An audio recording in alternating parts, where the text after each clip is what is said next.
키워드로 이슈를 알아보는 클릭 키워드 시간입니다. 오늘의 첫 번째 키워드는 코로나19 피싱입니다. 코로나 사태를 틈타 금융기관을 사칭한 피해를 주의해야 한다는 목소리가 제기됐습니다. 금융위와 금감원은 코로나19와 관련한 사이버 공격이 나타나고 있다며 해킹 피해를 막기 위한 예방 수칙을 발표했습니다. 사이버 공격엔 특정 대상을 겨냥한 스피어 피싱 같은 공격 형태가 주를 이루고 있는 것으로 알려졌습니다. 예를 들어 마스크를 무료로 나눠준다는 알림이나 코로나 사태로 인한 배송 지연 등의 문자나 이메일을 보내 상대 모바일 기기에 악성 프로그램을 심는 사례가 있는 것으로 나타났습니다. 금융위는 출처가 불분명하거나 경로를 알 수 없는 어플리케이션을 설치하지 말라는 점을 덧붙이기도 했습니다.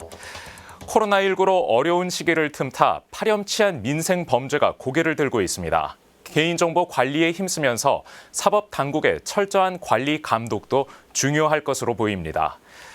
두 번째 키워드는 생활안정자금 융자입니다. 저소득 근로자의 생활을 지원하기 위한 생활안정자금 융자의 자격 조건이 완화됩니다. 고용노동부는 코로나19 사태로 어려움을 겪고 있는 저소득 근로자의 생계를 지원하기 위해 생활안정자금 융자의 소득 조건을 완화하기로 했다고 밝혔습니다. 당초 생활안정자금 융자는 월 평균 소득이 259만 원인 근로자만 해당됐지만 이번 소득 조건 완화로 월 평균 소득이 388만 원인 근로자도 혜택을 받을 수 있게 됐습니다. 생활안정자금 융자는 저소득 근로자가 결혼이나 장례, 질병 치료에 필요한 자금을 빌려주는 제도로 연 1.5%의 금리로 최대 2천만 원까지 지원받을 수 있습니다.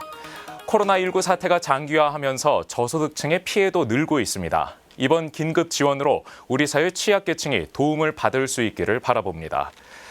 세 번째 키워드는 역학조사 체계 개편입니다. 서울시가 코로나19에 신속하게 대응하기 위해 역학조사 체계를 개선하겠다고 밝혔습니다. 서울시는 코로나19의 환자의 동선을 보다 빨리 추적하기 위해 자치구의 역학조사 권한을 늘리고 서울시에서 운영하는 즉각 대응반 지원을 강화하겠다고 밝혔습니다. 기존엔 확진자가 발생하면 자치구 보건소가 역학조사를 진행해 서울시에 보고하고 서울시 소속의 역학조사관이 심층 조사를 진행했는데 바뀐 지침에 따라 자치구 보건소가 심층 조사까지 맡아 후속 조치를 하는 방식으로 개선될 전망입니다. 이를 위해 서울시는 코로나19 즉각 대응반에 전문가를 추가로 배치하고 자치구별로 역학조사관을 배정했다고 밝혔습니다. 기존엔 확진자가 발생했을 때 자치구와 서울시가 이원화된 방식으로 대응을 했다면 이제는 자치구별로 후속 대응이 일원화됐다고 볼 수 있습니다.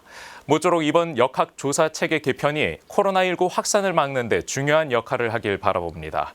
지금까지 클릭 키워드였습니다.